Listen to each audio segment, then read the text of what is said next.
So I'm at my audition for the Carnegie Mellon Musical Theater BFA program undergrad, which is one of the most competitive BFA programs in the country. And I'm from Kansas. And so I've flown in with my dad to New York City to go to Ripley Grier Studio in New York City and do unified auditions with NYU and Carnegie Mellon at the same time.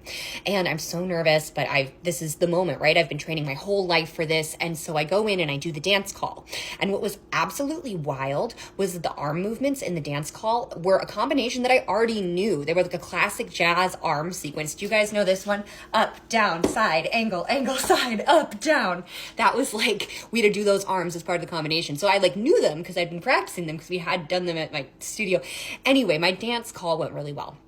So then I do my vocal audition and then I go in and do my monologue, and it's just me and the person that's judging my audition in the room, and it's this older woman. And so she's sitting at the table, she watches my monologue, which I think was Importance of Being Ernest.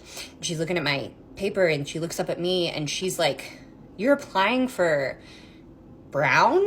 And I was like, yeah, I was applying for Brown. I like to do smart kid stuff and musical theater. She looks at me and she's like, "Come with me." And so she takes me out of the audition room, by the hand, walks me out to my dad in the waiting room in front of all the other parents and all the other kids that are auditioning. And she goes, "Is this your dad?" And I was like, "Yeah." And they meet. And she says to me and my dad at the same time, "You had the highest dance score regionally of this series of auditions. Your dance score was at the top. Your numbers have been really good across this process, but you're too smart to do this." She's like, "I'm looking at your transcript and I'm looking at the other schools you're applying to, and you can do musical theater if you want to, but don't waste your undergrad opportunity on this." And she shook my dad's hand and I didn't get into Carnegie Mellon. So anyway, I went to the University of Chicago. I did go to smart kid school, but I do sometimes wonder what would have happened if I'd actually gotten to do a BFA.